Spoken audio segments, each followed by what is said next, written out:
All right, in this video, I'm going to go ahead and give you an update on how to create and manage your outreach areas. This is the classic feature of the Soul Winning app, the door-to-door mapping and tracking that and giving those maps to your members using the mobile phone. And so what you're going to probably do when you sign up is you're going to need to come right over here to this outreach tab, and this is where you're going to create all of your outreach areas. And so you have this, you really have two ways to view all of your outreach maps. You're going to have this map view where I can look at them in the folders here, and then I can see all inside those folders, I can see the individual maps.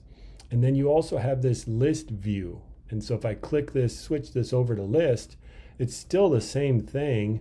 You have the folder view of them all, and you have the individual maps over here on the center column there. So if I click on this central folder, I'm going to see all of the maps that are inside that central folder. And I can do the same thing. I can click on them and I can have some of the editable features there. I can delete that folder.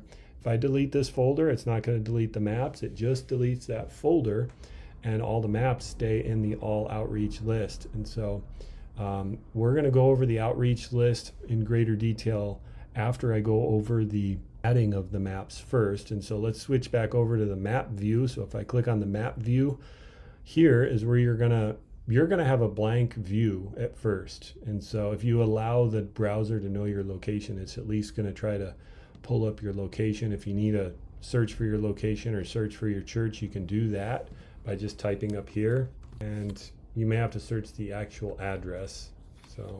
So anyways, you kind of get the idea. Just search for an address and you'll be able to pull up where you're at or where your church is, and you'll be able to get started where you want to start adding folders. And so the first thing you're going to do is you may want to switch this over to satellite view. So I'm going to go ahead and switch this over to satellite view, and I'm going to go ahead and make a folder for this area over here. And so if I click on this add a folder button, I'll get a new I'll be able to drop anchor points to start drawing the folder. And so I'm going to go ahead and just do a north folder for this area and just make one big folder around the whole thing. And then I'm going to go ahead and name it North Little Rock. And then I can select the color here, and this color selector is different on different browsers. So Google Chrome's browser is not the most user-friendly option, but it's there. And so if you use something like Safari, you're going to have more of a color picker, and you can pick a standard color. But this allows you to be able to pick something. So I can pick over to, let's just say, pick this vibrant green color, and then we'll save it. And at first it's going to show red. You say I just picked green and now it's red, and before it was black. I'm confused. That's because there's nothing in it.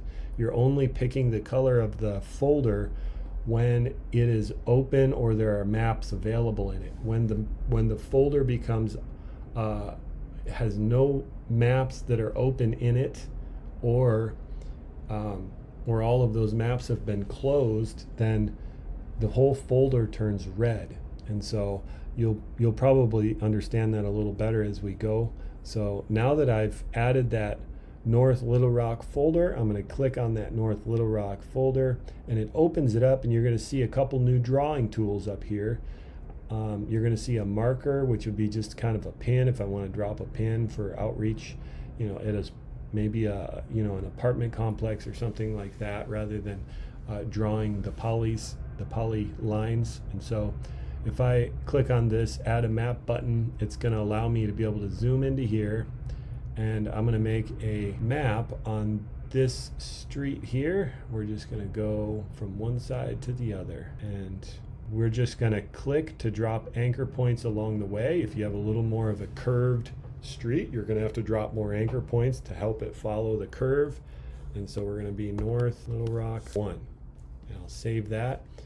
And then I'm going to go ahead and add another map. So if I click again, you see every time you click, you're just dropping an anchor point. And then to finish off the map, I'm going to drop the anchor point, but I'm not going to move the mouse, and I'm just going to click it again in that same spot. and you see it saves the name that I named last. So once I've named that, all I'm basically going to do is replace the 1 with a 2. So this is North Little Rock map 2. Basically, that's the simplest way you can do it. Just give them names like that. And as we keep going, you'll realize it's real easy just to keep going. So 3, all right. And the recommendation here is to just map as you go. Don't go crazy and map your whole city. You may realize, wow, that map was way too big, or all of the maps are way too big, or all of the maps are way too small. And you want to redo the maps now that you've mapped everything. So don't do that. Just go ahead and make like 10 or 15 maps, then go out and do those maps with you and maybe one other guy, or maybe a couple other people that are testing out the app or the outreach maps.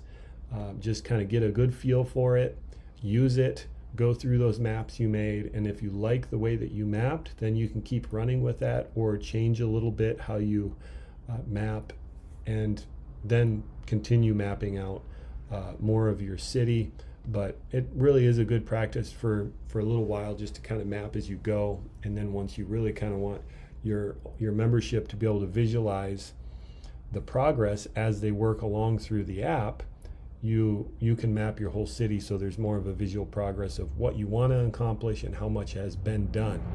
And so you can see here on my app, I can see that folder I just made, and I can see all the other ones. And so if I click on this vibrant green one, the North Little Rock folder, I can see those 3 maps that I've made, and I can click on one of those maps and gives me some information, some just real quick brief information about it.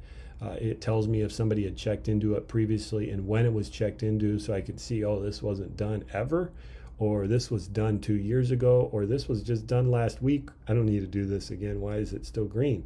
And so anyways, I'm going to click View Street. This kind of opens up the view where this would be the view that I have to walk up and down the street, and I can view the houses on this street. If I zoom in, see if I zoom in here, I can see the houses on that street, and I can also see my location. If I were standing on this street, you would see my location. I can switch it to satellite view.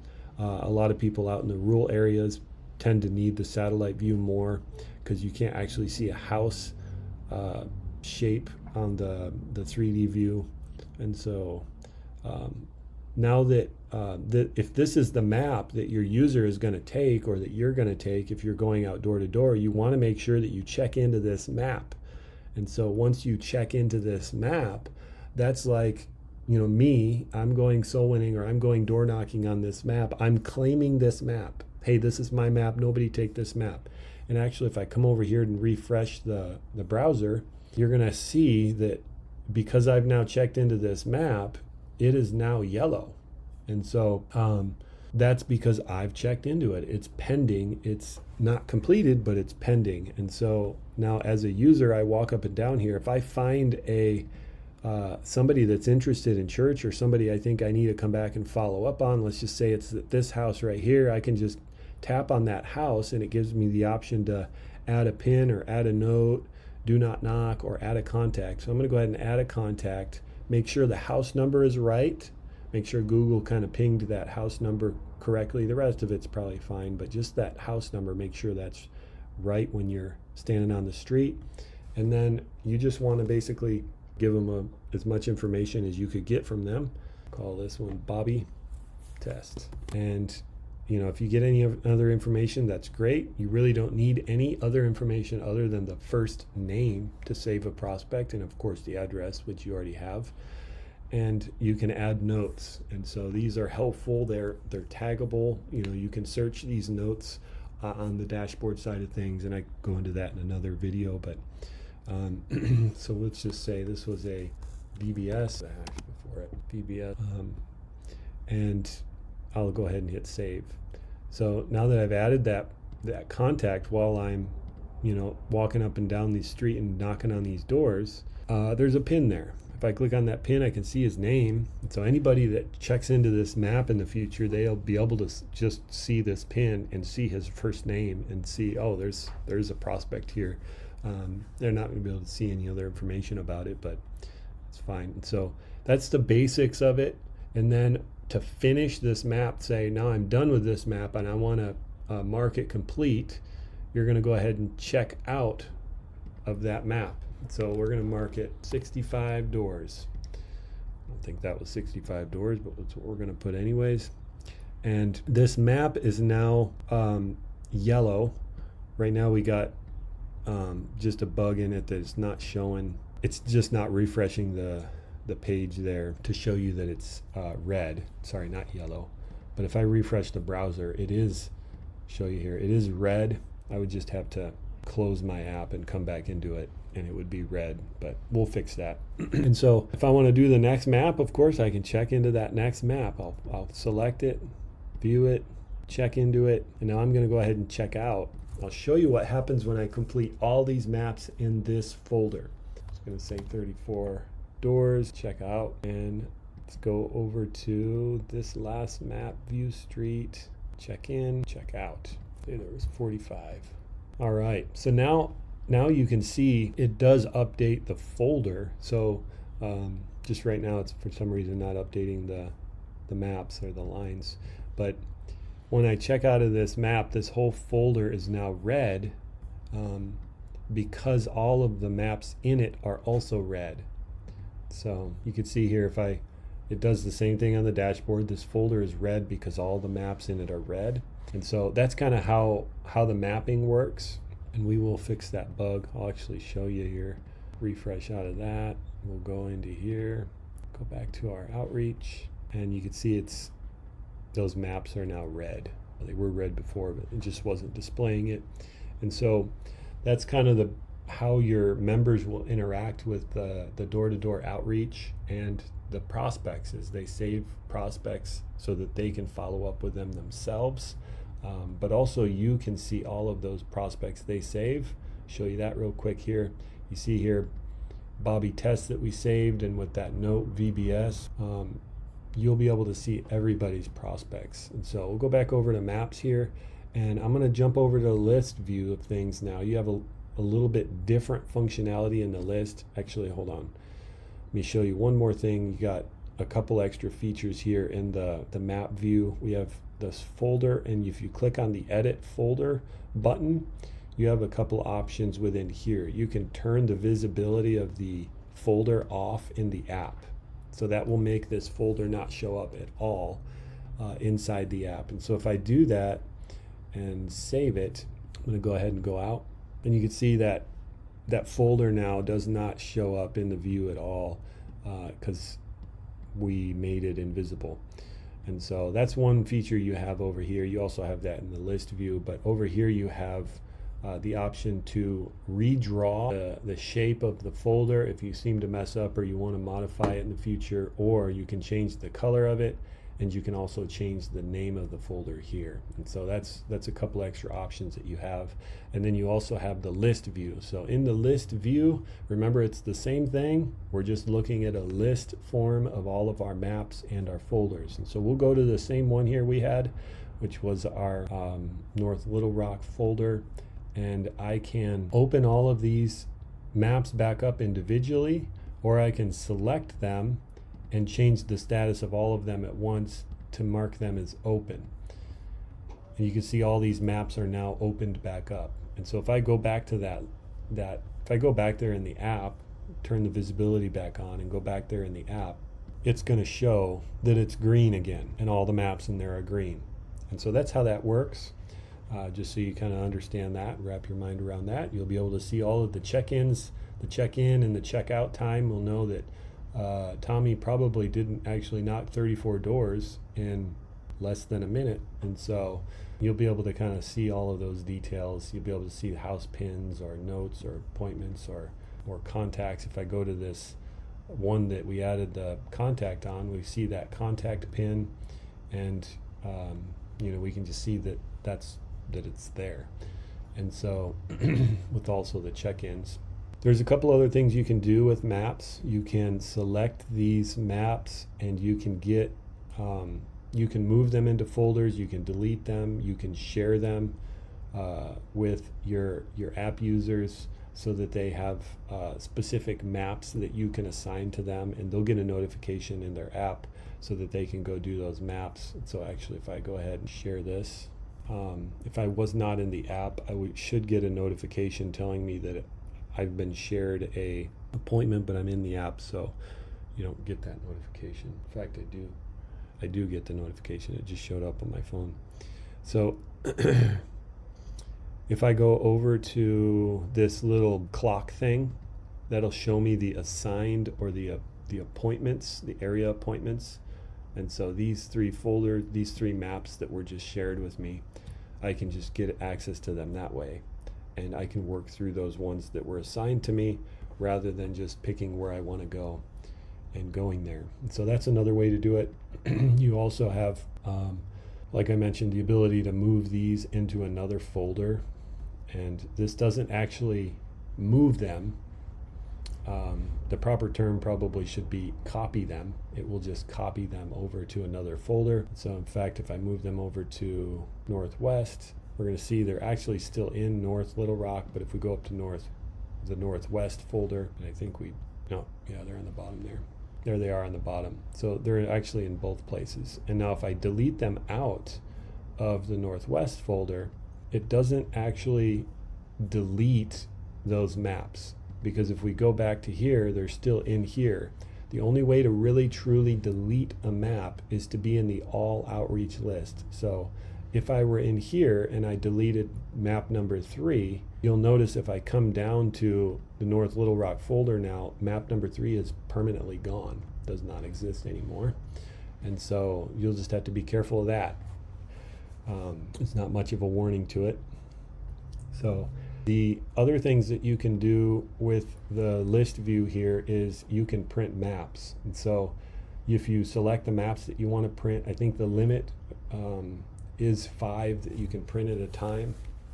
That's a limit that's outside of our, that's just beyond us. It's not a limit that we've chosen. It's a limit that's limiting to us. And so if you click this print button, it's going to give you a PDF printout of those 2 maps, and it'll give you the details of them. It'll give you an address close to the first pin, so that, you know, if this doesn't make enough sense to be able to actually navigate and get there, they should be able to punch in an address into a GPS or something that they have in their car and be able to get to that map and hopefully do the right map.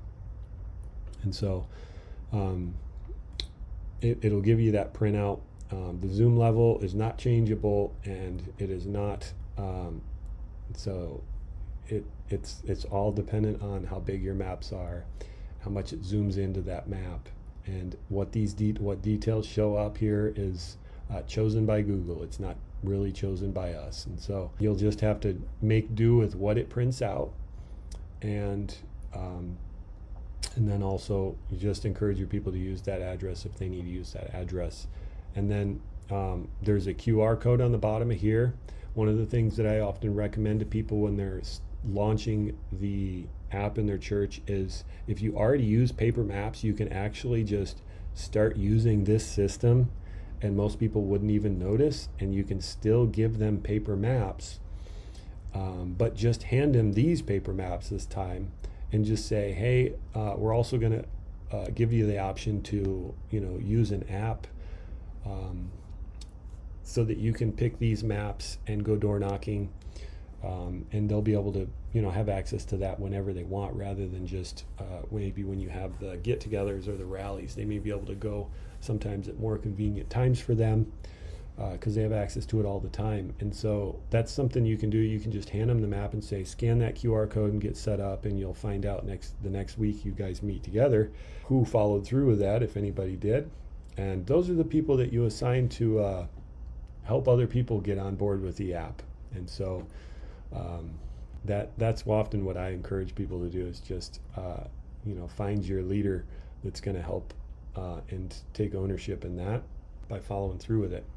And then so that's the other thing you can do there. And if I come back here, I can also delete this folder. And so if I delete this whole folder, it's gone. But you'll notice my maps are still there. So this map is still here. And if you'll also notice, because I printed these maps, that they're also marked as completed. And so when you print off a cluster of maps, it's going to mark them red, so your members are going to know that have the app that don't do these maps, these have been completed. And so that's something to just take note of also. And so I know it's a lot. There's a lot to kind of wrap your mind around this, but it really is simple. If you already have an outreach ministry in your church, a door-to-door outreach ministry in your church, and you've been trying to juggle this with paper, you're going to understand this is going to be extremely helpful for you to be able to equip them and not have to juggle paper and make maps and get information from people. You're just giving them an app. And outreach is just the beginning. It's just the tip of the iceberg with everything they're going to be able to do with this app. And so you'll be able to encourage them to save contacts, follow up with those contacts, and really own a part of it that may not have been quite as easy before. You'll have access to be able to share contacts with them. If they're like a ministry leader or a Sunday school teacher, you're going to be able to encourage them along that way. And so I don't want to go too deep into all of those other details of everything in this video, because I'm just trying to overview the mapping in this video. And so if you have any questions, or if you're stumped on anything, or you seem to have found some sort of issue with the software or whatever it is, feel free to just call or reach out or email at any time. We put our phone number, our cell phone numbers all over everything so that you can get a hold of us. We try not to hide behind a facade of things. We really try to make ourselves available so that we can answer your questions and any way that we can. So thank you for using the Soul Winning app. If you have any feedback, send it our way. Have a good day.